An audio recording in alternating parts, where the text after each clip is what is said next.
School began for the boys next day, and they all trooped off with their satchels and bags. The girls went off the day after. All the Secret Seven wore their little badges with SS embroidered on the button. It was fun to see the other children looking enviously at them, wishing they could have one too.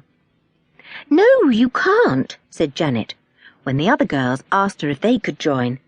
"It's a secret society. I'm not supposed even to talk about it." "Well, I don't see why you can't make it a bit bigger and let us come in," said the others. "You can't have more than 7 in our society," said Janet, "and we've got 7. You go and make secret societies of your own." That was an unfortunate thing to say. Kate and Susie, who was Jack's tiresome sister, immediately went off to make a society of their own. How very annoying. They got Harry, Jeff, and Sam as well as themselves, 5 of them. And then, to the intense annoyance of the Secret Seven, these 5 appeared at school with badges of their own. On the buttons they wore were embroidered 2 letters, not SS, of course, but FF. Everyone crowded round to ask what FF meant. "It means Famous 5, said Susie. "We've named ourselves after the famous 5 in the 5 books. Much better idea than Secret 7. Susie was very irritating to poor Jack. "You haven't got nearly such a good society as we have," she said. "Our badges are bigger. We've got a splendid password, which I wouldn't dream of telling you. And we have a secret sign, too. You haven't got that." "What's your secret sign?" said Jack crossly. "I've never seen you make it." "Of course not. I tell you, it's a secret one," said Susie. "And we're meeting every single Saturday morning.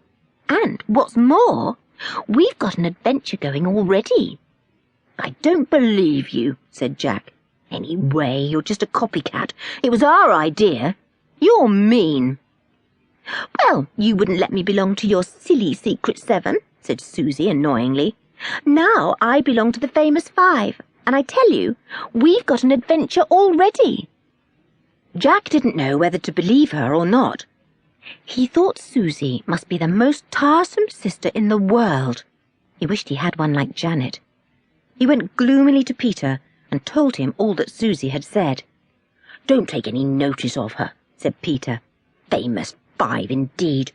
They'll soon get tired of meeting and playing about." The Famous 5 Society was very annoying to the Secret 7 that term. The members wore their big badges every single day.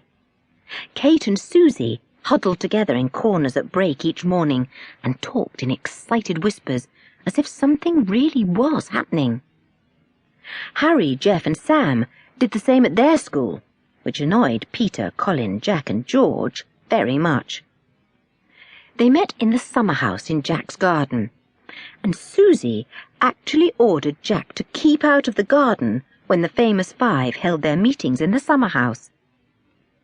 "As if I shall keep out of my own garden," said Jack indignantly to Peter. "But you know, Peter, I believe they really have got hold of something. I think something is up. Wouldn't it be awful if they had an adventure and we didn't? Susie would crow like anything." Peter thought about this. "It's up to you to find out about it," he said at last.